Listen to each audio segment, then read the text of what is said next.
We are 87 days away from the 2024 general election. Welcome to Joy News Prime with me, Carlos Kaloni. Within the next 60 minutes, we'll take you to the main Ayamfori Wasa Ekropon Road, where illegal miners are digging and mining heavily.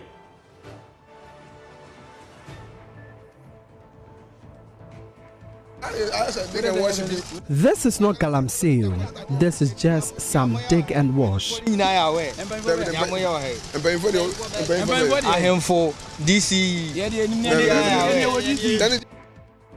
And organized labor and a host of civil society organizations hand the government an ultimatum as they announce a roadmap that includes series of demonstrations and a strike to press government to end the illegal mining menace. Organized labor would urgently embark on series of demonstrations and a nationwide strike if government fails to address the concerns raised by end of September 2024. Also, Ifwagati elected first female president of the Ghana Bar Association. Something novel that the bar, for the first time, has entrusted leadership to the ladies.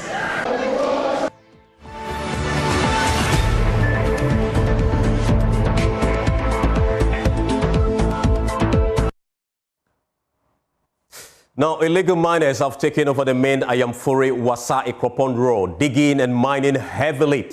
Contrary to mining regulations in the Western region, the Minerals and Mining Act 2006, Act 703, prohibits mining within settlements. Section 15 of the Act outlaws mining in an area within 15 meters from a public road. But miners in some parts of the Wasa town are breaking the law with impunity. My colleague Erastus Asaridonko reports. The Minerals and Mining Act prohibits mining in settlements and in areas 50 meters from a public road. But in these Wasa towns of the Western region, local authorities have allowed one of the worst examples of lawlessness in mining. This is not galamsey. This is just some dig and wash.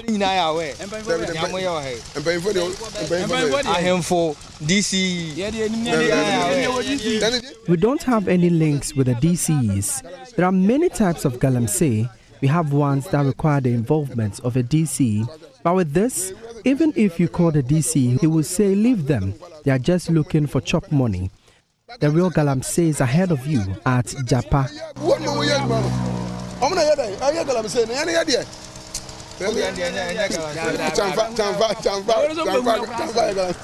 Huge pits active with excavators and other mining equipment have taken over the main Dunkwao Ayamfori Road. Settlements in towns like Wasa Ntwentwena, Japa and Wasa Adiemra have turned into mining sites.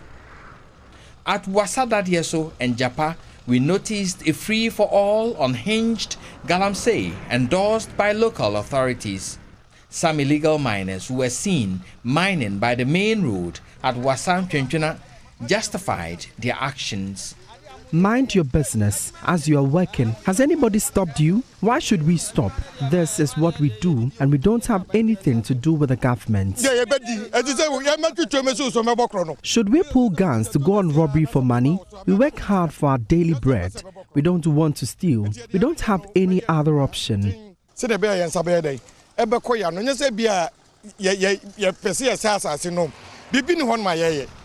They even disputed research that mining residue contains toxic substances that could affect their health. The one who initiated galamsey in this town is still alive. He is over 100 years old. We've done this for a long time now, but we haven't encountered any health problems. From our leaders to our time, we have not seen anyone get sick from galamsey. To them, it's all about survival. Reporting for Joy News, Erastus Asaridonko, Kumasi. Now, organized labor and about a dozen civil society organizations have handed the government an ultimatum to end illegal mining or face their wrath. According to the groups, the government has not been serious with the fight against galamsey, despite claiming to be working to end the menace. Illegal miners appear emboldened and are now mining close to roads, including the Accra-Kumasi Highway, with water bodies being polluted at an alarming rate. Only 2 weeks ago, the Ghana Water Company Limited warned about acute water shortages if illegal mining is not halted due to its inability to treat polluted rivers caused by galamsey. At an extraordinary forum to drive home the demand, these groups, under the umbrella of the Media Coalition Against Galamsey, made a raft of demands, including the declaration of a state of emergency over water bodies and deploying the military to clear all illegal miners. My colleague Kweku Asante has more in the following report. It's been coming, and finally, organized labor and civil society organizations have come together to mount pressure on government to show commitment in the fight against illegal mining. Organized labor says if government does not act by the end of the month, there will be a series of actions, including strikes. Organized labor today decided that 1, an immediate declaration of state of emergency in line with the provisions of the 1992 Constitution, Article 31. The declaration must incorporate the following. A, an order to halt all forms of mining, legal or illegal, in forest reserves and around water bodies. Immediate evacuation of all mining equipment in forest reserves and around water bodies. C, the deployment of police and military with full orders to remove, destroy all mining equipment and other earth-moving equipment around river bodies and in the forest reserve. Organized labor would urgently embark on a series of demonstrations and a nationwide strike if government fails to address the concerns raised by end of September 2024. Civil society organizations are mobilizing to put 1 million Ghanaians out on the streets in protest to push the government to show serious commitment. Their children are abroad.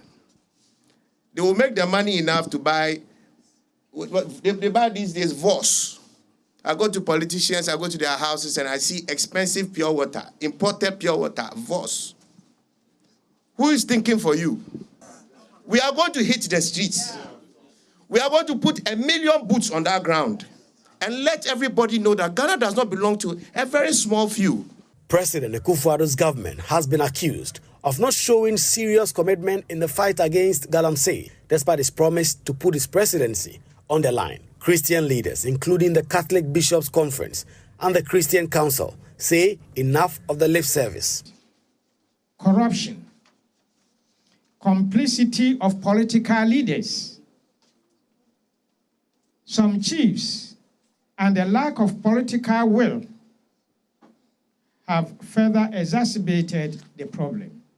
We demand that any individual, security service personnel, politician or chief found to be working towards the fight against illegal mining should be made to face the full rigors of the law. This civil society movement is being led by the Media Coalition Against Galamsey, which has outlined a number of demands. The president must declare a state of emergency over our water bodies and get the military to clear everyone found on the water bodies. Given to mine in protected globally significant biodiversity areas, GSBAs, must also be abrogated. 4, repeal LI 2462 immediately, challenging the president to prove us that addressing galamsey with the urgency it deserves now as a national crisis is of utmost priority over winning the next elections. As organized labor and civil society move to jolt government into action, water bodies continue to be polluted and the environment is being destroyed at an alarming rate, with experts warning it could take years and billions of cedis to really reclaim lost lands. That is, if the fight against galamsey starts now. Kweku Asante for Joy News.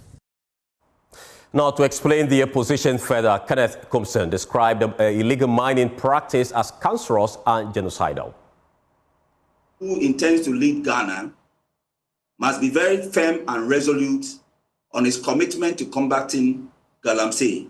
It's cancerous, it's evil, it's dangerous, it's genocidal. And so it's important that we have those who seek to occupy that high office to demonstrate by deed, conduct, and by words that they frown, but they frown this menace.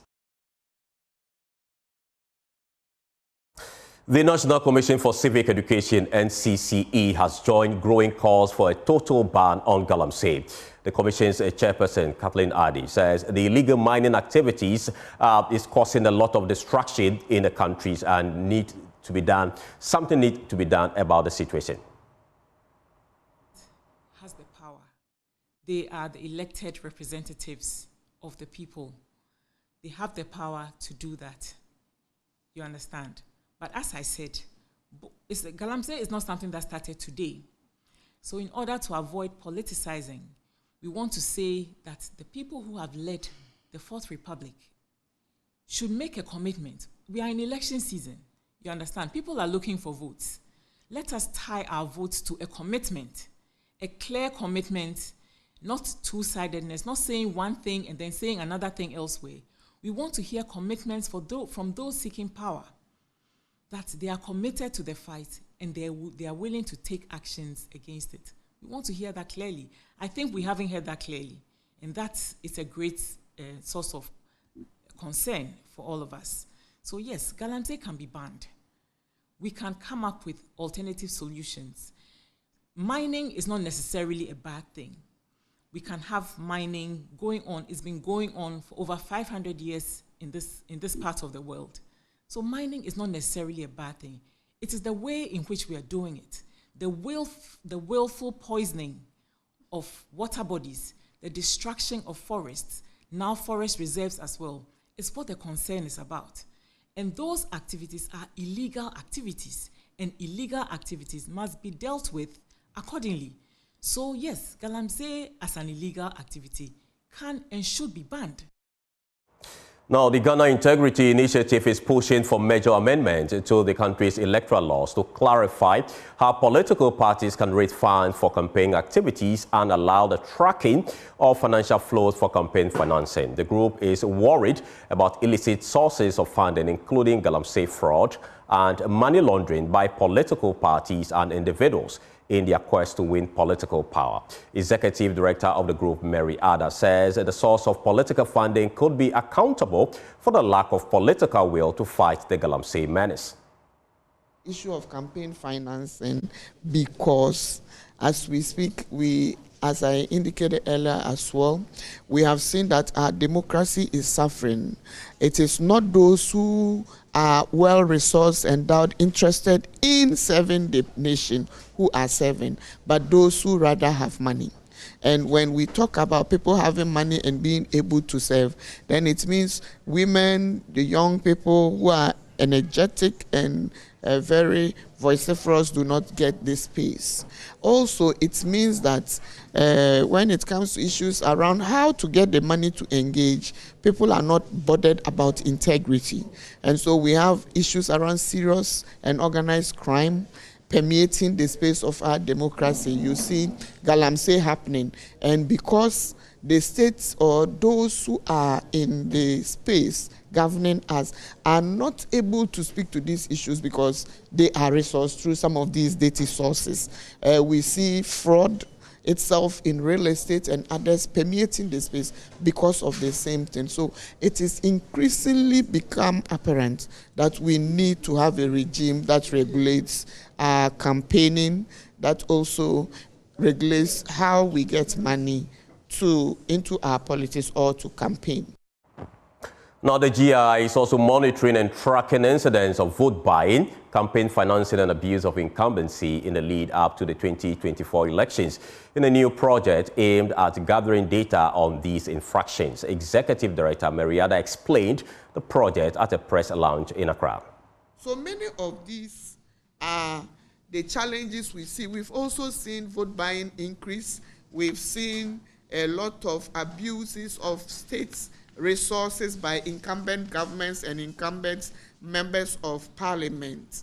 So in response to these challenges, the Ghana Integrity Initiative Consortium is put together the project, and it's intended to monitor campaign spending, track the abuse of incumbency, and document instances of vote buying during the 2024 presidential and parliamentary elections. And we are assured that this would go out there, that the people of Ghana should be aware that the Ghana Integrity Initiative and its partners, the CDD and GACC, are out there monitoring in over 100 constituencies to capture instances of abuse of state resources, abuse of vote buying, and also instances of campaign finance violations.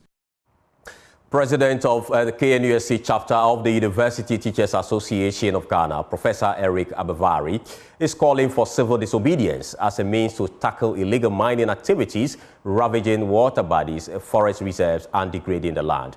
Professor Abevari believes it is the last weapon to fight the menace. He spoke on Love FM in Kumasi this morning. For me, I think the action we need to do now is civil disobedience. We need civil disobedience. This is what, for me, the radical approach we have to look at it. Civil disobedience, because the politicians or those with power have divided us. You see, divide and conquer is a very, very old military tactic. But it always works. You know that this guy is dividing us. That's what he wants to do. It works. We know. And so the politicians have been using the same tactic, dividing the people according to party colors. And so as long as the people are divided, then it means that nothing can be done. That's never have one voice. So when all of us decided to now, let's unite to take back our power, then that is where solution. Maybe we call civil disobedience all the villages and the communities where these activities are ongoing. The young people must be deployed. No, the president will tell you, I have done many, many laws and like you pointed out. What is law? Laws are supposed to solve problems. So in an event that the problem still persists, then it tells you the law is useless.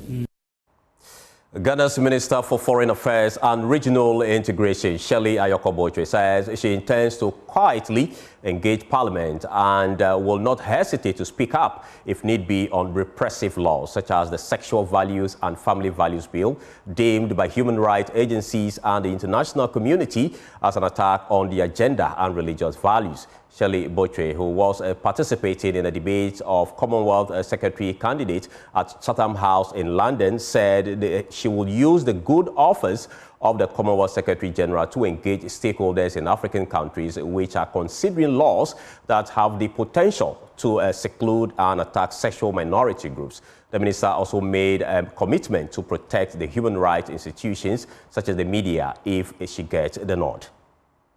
Between the good offices of the Secretary General and CMAG is extremely important. The Secretary General, once again, must engage.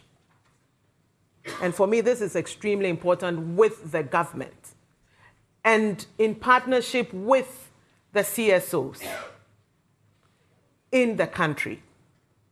Quietly or publicly? Quietly. Still quietly, and even when you see... You start quietly, but then if there's a need for you to speak up, then you will do that.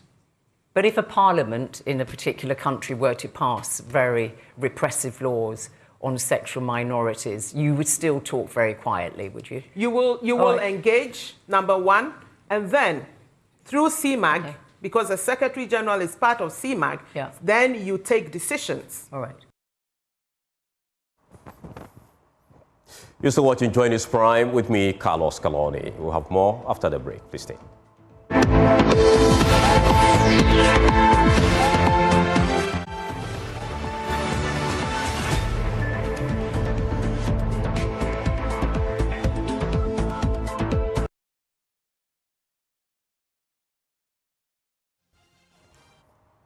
Election Headquarters is brought to you by Petrosol, Platinum Energy, Energizing Dreams, the Chartered Institute of Management Accountants, CIMA, and the American Institute of Certified Public Accountant, AICPA, together as the Association of International Certified Professional Accountants, German Ozone Medical Center, Alternative Therapy, Dental Wellness and Beauty, Chopbox Technologies, a convenient service, and Youth Bridge Foundation, bridging the gap for positive youth development.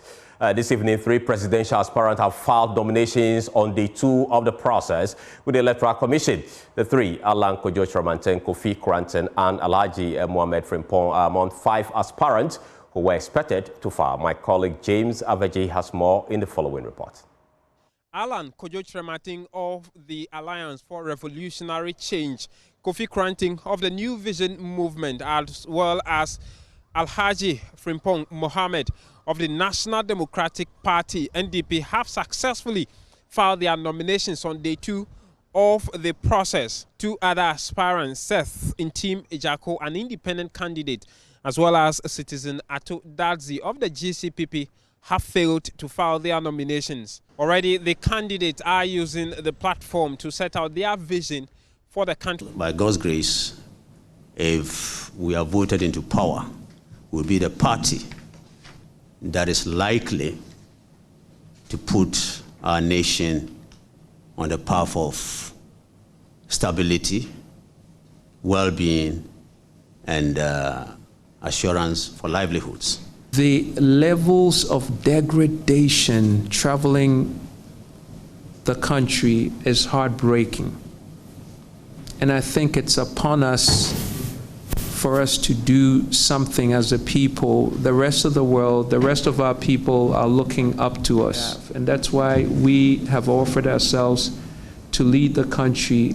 And I'm hoping that you will all come together and come with us to make this thing happen for Ghana this time. Ghanaians believe that I'm the man that can get the job done. I have the vision, I have the competence, I also have the integrity and then the capacity for execution. And today I'm putting it to rest.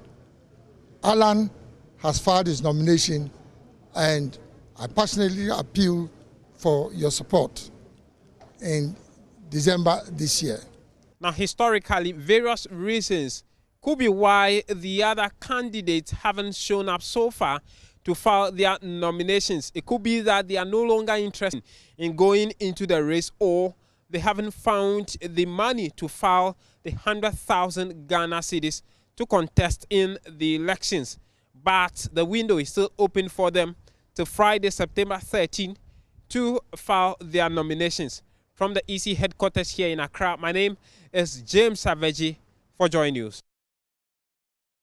Decisive moment for the legal profession in Ghana. Ifua Gatti has been elected as the first female president of the Ghana Bar Association. The election in Kumasi saw Ms. Gatti emerge victorious over her opponent, Kojo Jakpasu. She won the election with a convincing margin, securing 1,208 votes as against her opponent, 1,060 votes. After 2 failed attempts to lead the GBA, the immediate past chair of the Greater Accra branch of the association has been given a nod to lead the legal profession. Nana Boache Yadom has more in the following report.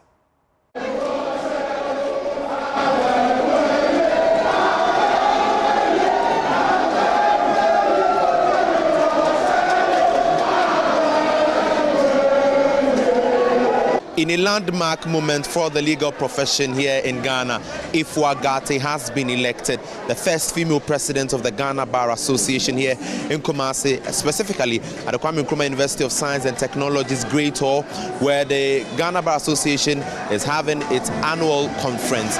Mrs. Ifua Gatti polled some 1,208 votes against their opponent, Kojo Jakpasu, who also polled 1,060 votes. In her remarks, Ms. Ifua Gatti expressed her joy being elected the first female president of the Ghana Bar Association. But here is what she promised for the legal profession. And from this day forward, it is a united bar in service.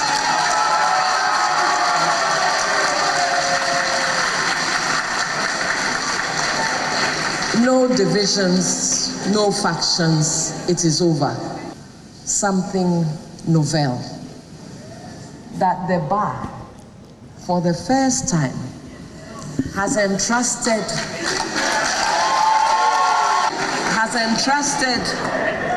leadership to the ladies.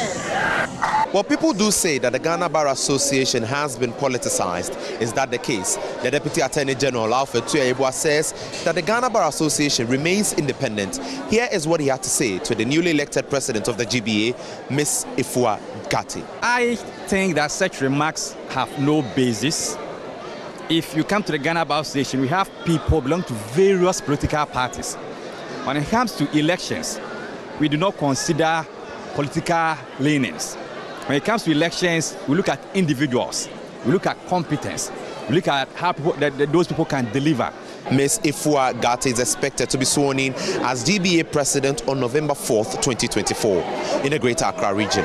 For Joy News, my name is Nana Boachi Dankwayadom, Kumasi. Now, Member of Parliament for Techiman North and the only female MP in the Bono East region, Elizabeth Ofosu-Adjare, is confident of retaining a seat in the 2024 parliamentary election.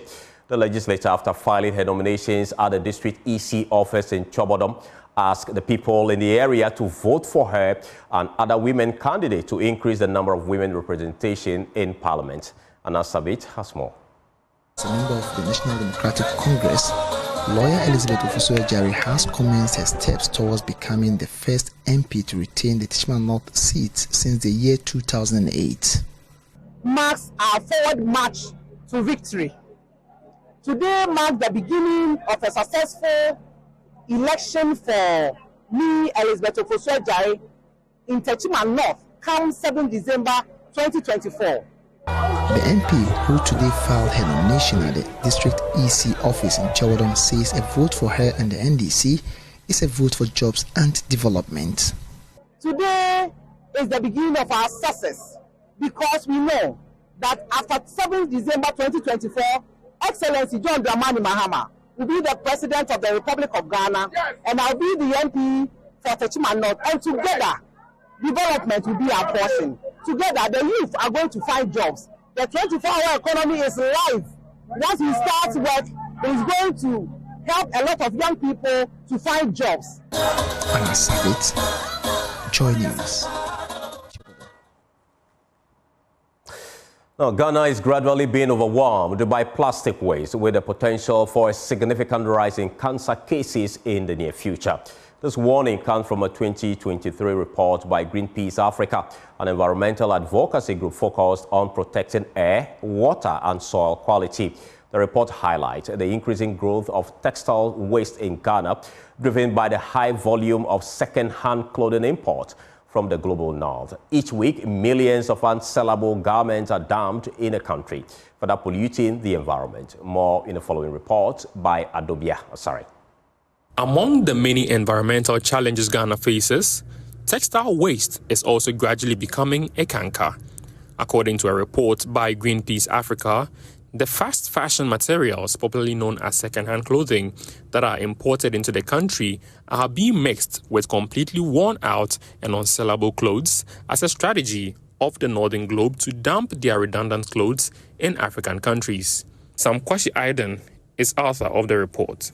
Every week, approximately 7.5 million items of used clothing are received at Kantamanto markets. And nearly half of these clothes are of poor quality. And every day we have market women and market men who spend a lot of money on bales of clothes with the hopes of being able to sell them on. But according to the stallholders that we interviewed and spoke with, as much as 60% of the used clothes in these bales are completely unsellable. There is the demand for the Ghanaian government to quickly put direct regulations in place to ensure that we are not receiving packaged junk. Ellen Kahasodina is project lead for Pan-African Plastics Project. We want to demand that the Ghanaian government should have regulations, to put the right regulations in place to ensure that what actually comes in or what gets imported is actually used clothes that can actually be resold and can be used here in Ghana. Fast fashion retailer Elizabeth Nate shared the plight of the traders about the deceit they experience anytime they go for their bills.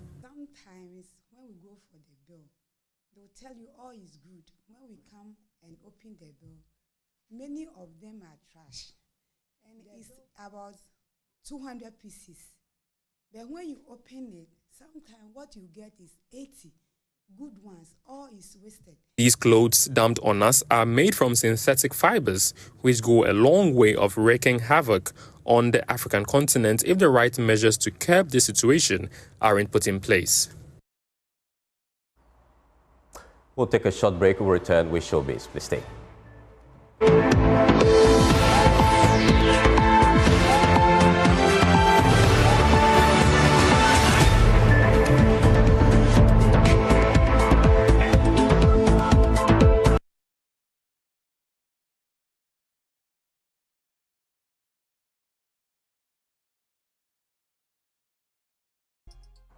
Well, it's time for Showbiz, and Becky Bex is here. Of course. I'm here. What's up? Cool. Mr. Carlos Kaloni. Yeah, that's me. Carlos Kaloni. Yeah. I've been wondering, what is the meaning of the Kaloni? Kaloni is actually my granddad's name, so I will tell you the meaning after. Okay. Sure. Mr. Carlos, whilst we wait for Mr. Carlos to, think about the name Kaloni. And let me bring you the first story. This is about Strigmatic. He has a concert come 4th of October at the Alliance Française. This is just to celebrate Dr. Kwame Nkrumah's legacy in music, arts, and theatre. He spoke to Andy Dosty on Daybreak Hits. Okay, fantastic. So you're having your concert. When is that? It's on the 4th of October. 4th October at Alliance Française. This is, okay, again, it's to honor Osajifo, or is in memoriam. Yes. How well do you revere Kwame Nkrumah? Oh, I don't know if I would say so much. So much, because he played a very good role. If you look at his style of governance, one aspect of it was to use the art. And for me, it takes a bold heart and a good leader, because all the great leaders, well, whether they were bad or good, use some form of propaganda or a tool to tell their story. Okay, hold it. I'm asking this because politics in Ghana now, should I say, some of the things you hear politicians say sometimes become sour or bitter, or a bitter pill to swallow. Yeah. Recently, Dr. Kwame Nkrumah's issue came up again when a politician had some way, somehow said things that were something that most Ghanaians termed unpalatable or wasn't proper to say. Did you hear it? Yeah, I did. How did you feel? What was your reaction? Yeah, it was quite disheartening to have like a son of the soil, a politician for that matter, to make such utterances. However, I realized or noticed how people came at him, so I'm sure he has learnt a lesson from that. But are you sure he's learnt something? Are you sure he's learned something? Well, he will know that that thought is unpopular. At least he will know that thought is unpopular. I think anybody that will sort of talk down on any of the achievements of the man who'll be doing him or herself a disfavor. He was a great man. But you see, greatness without resistance, negative people attacking and all that is not entirely greatness. Even if you go to, I was shocked to find out that some South Africans don't believe that the Mandela that we saw is the real Mandela, and that they some even think that he's a sellout, You know, I was shocked. You know, it had to take me like hours of argument with some of them, you know, before they're like, okay, like I'm telling you, no, when you go to other countries, this is how we revere the man and blah, blah, blah. Before they're like, okay, brother, you know, but, you know, for them, they think that, okay, he did this, he did that, you know, but these are things that, like, and I'm happy you mentioned politics, because these are things that politicians do.